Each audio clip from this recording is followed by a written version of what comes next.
Hello friends, welcome to Erode அம்மாச்சி சமையல். இது நம்ம வீட்டு சமையல். இன்றைக்கி நம்ம பார்க்க போகிறது சூப்பரான ஈவினிங் ஸ்நாக்ஸ் ஆனியன் சமோசா ஒன்று பண்ணலாம்.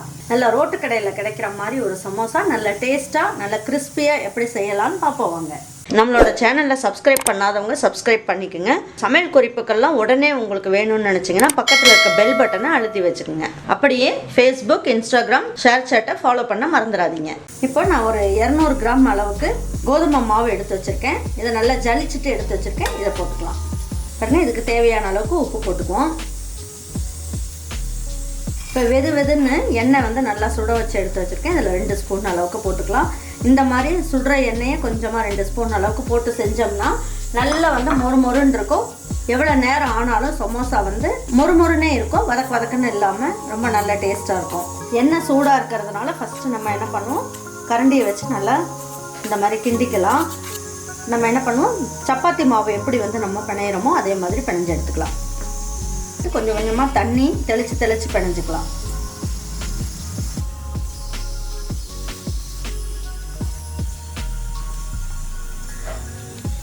இதை ஒரு 2 நிமிஷம் இப்படி நல்லா பிசைஞ்சிக்கலாம். இது ஒரு 10 நிமிஷத்துக்கு அது நல்லா ஊறிக்கிட்டு இருக்கட்டும். ஒரு தட்டு வச்சு மூடி வச்சிடலாம். இந்த ஆனியன் சமோசா நல்ல டேஸ்ட்டாக இருக்கிறதுக்கு நான் உங்களுக்கு ஒரு சீக்ரெட் சொல்கிறேன். இதில் ஒரு 8 முந்திரி பருப்பை 2 கட் பண்ணியிருக்கேன்.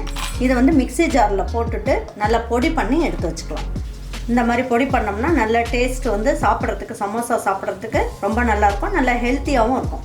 இப்போ இந்த மசால் ரெடி பண்ணுறது எப்படின்னு பார்ப்போம். 10 நிமிஷம் அளவுக்கு நம்ம ஊற வச்சிட்டோம். இதை நல்லா ஊறிடுச்சு. இப்போ நம்ம சப்பாத்தி எப்படி தேய்ப்போமோ அந்த அளவுக்கு நம்ம இதை தேய்ச்சிக்கலாம். ஒரு நல்ல சப்பாத்தி மாவு மாதிரி நல்லா சாஃப்டாக வந்துருச்சு பாருங்கள். இப்போ உங்களுக்கு எந்த சைஸ் வேணுமோ நீங்கள் உருண்டைகளாக எடுத்து வச்சுக்கலாம்.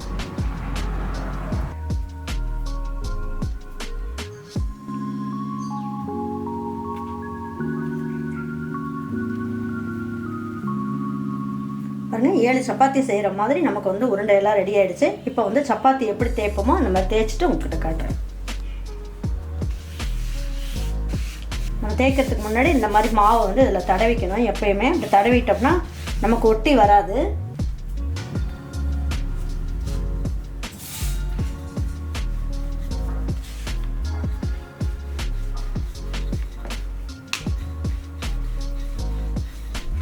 நல்லா மெல்லிசாக தேய்ச்சிக்கலாம். அப்போ தான் நல்லா மொறுமொறுன்னு நமக்கு வரும்.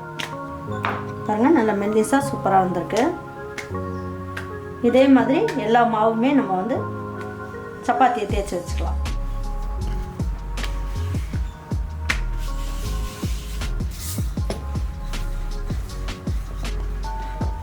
பாருங்கள், சப்பாத்தியை இந்த மாதிரி நல்லா மெல்லிசாக தேய்ச்சிக்குங்க. பாருங்கள், இப்போ தோசைக்கல்ல காய வச்சாச்சு. இப்போ நம்ம என்ன பண்ணலாம், 2 சொட்டு மட்டும் நீங்கள் எண்ணெய் ஊற்றிக்கோங்க. ரொம்ப எண்ணெய் ஊற்றணும்னு அவசியம் இல்லை. ஸ்லோ ஃப்ளேமில் வச்சுக்கோங்க. ரொம்ப நேரம் அது கருகிடக்கூடாது. இந்த லேசாக 2 பக்கமும் நல்லா போட்டு திருப்பி போட்டுக்கலாம்.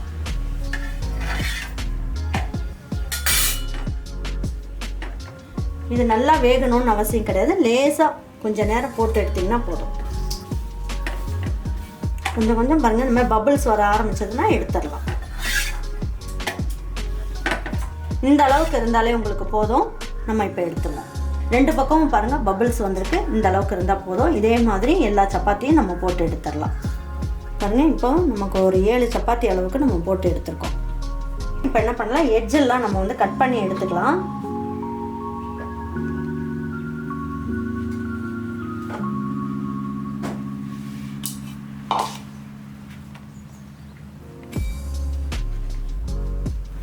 இந்த மாதிரி கட் பண்ணி எடுத்தாச்சு. இப்போ நம்ம என்ன பண்ணுவோம், உங்களுக்கு 3 சீட் அளவுக்கு நம்ம வெட்டிக்கலாம். இப்போ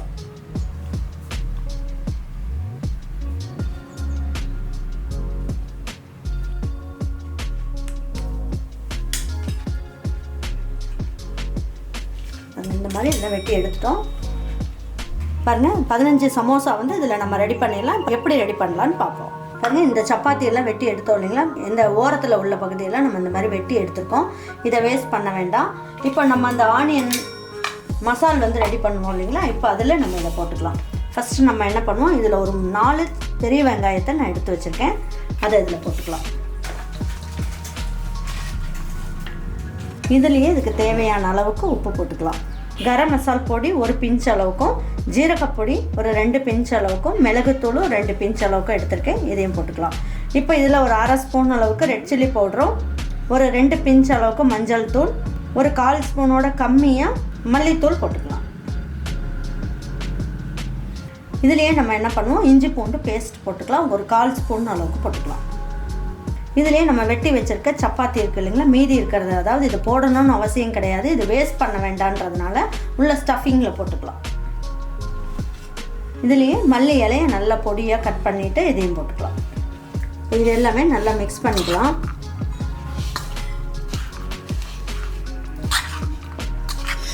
உங்களுக்கு நிறைய சமோசாலாம் செய்கிற மாதிரி இருந்ததுன்னா உங்களுக்கு இதில் என்ன பண்ணலாம், கொஞ்சம் உருளைக்கிழங்கும் நீங்கள் போட்டுக்கலாம். அதுக்கப்புறம் கேரட், பீன்ஸ் இதெல்லாம் லேசாக எண்ணெயில் வதக்கிட்டு இதில் போட்டுக்கோங்க. நல்ல டேஸ்ட் வந்து சூப்பராக இருக்கும்.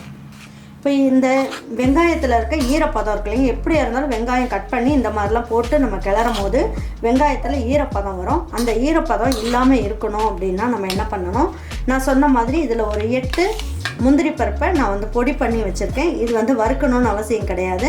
இது அப்படியே இதில் வந்து பொடி பண்ணிவிட்டு இதில் போட்டுடலாம்.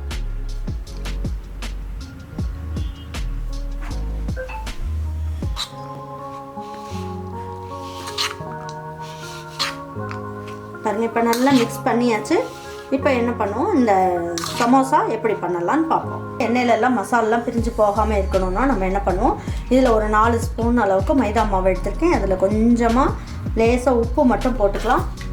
போட்டுட்டு இதில் கொஞ்சமாக தண்ணி ஊற்றிக்கலாம்.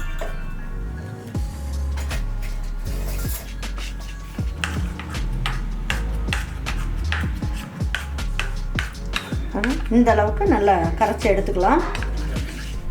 சப்பாத்தியை வந்து ஒவ்வொன்றா எடுத்து நம்ம என்ன பண்ணுவோம், ஃபஸ்ட்டு இதை வந்து பாருங்கள் இந்த மாதிரி ஸ்ட்ரைட்டாக அப்படி வச்சுக்கணும்.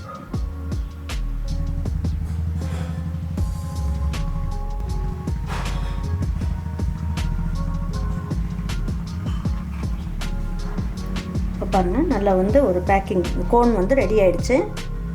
இதில் இந்த ஸ்டஃபிங் வச்சிடலாம்.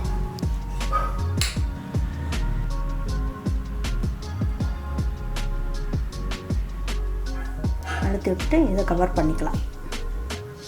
இந்த இடத்துல நம்ம கொஞ்சமாக மாவு கொஞ்சம் தடவிடலாம். மைதா மாவை நம்ம கெட்டியாக நம்ம வந்து கரைச்சி வச்சுருக்கோம் இல்லைங்களா, அந்த மாவை இதில் தடவிட்டு இதில் இந்த மாதிரி முடியிடலாம்.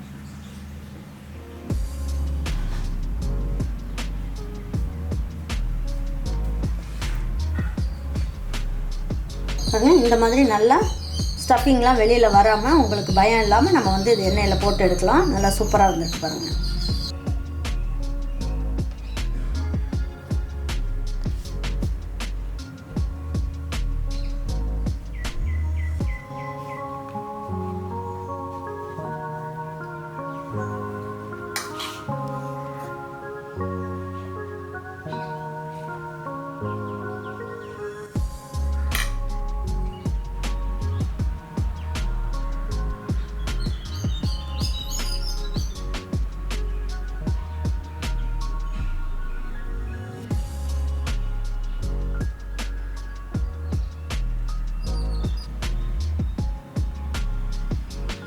பாருங்கள், ஆனியன் சமோசாக்கு நான் எல்லாமே ரெடி பண்ணி வச்சுட்டு ஸ்டஃபிங்லாம் ரெடி பண்ணி வச்சுட்டேன். இப்போ எப்படி எடுத்து வச்சு பொரிக்கலான்றதை பார்ப்போம். பாருங்கள், எண்ணெய் நல்லா காஞ்சிருச்சு. இப்போ ஒவ்வொன்றா எடுத்து போட்டு நம்ம பொரிச்சுக்கலாம்.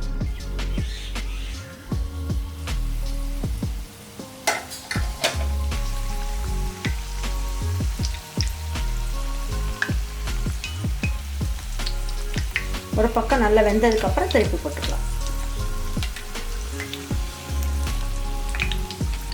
பாருங்கள், இதில் இருக்க மசாலாலாம் எதுவுமே பிரிஞ்சு வராமல் நல்லா ஸ்டஃபிங் வந்து நல்லா பண்ணதுனால உங்களுக்கு ரொம்ப நல்லா வந்திருக்கு.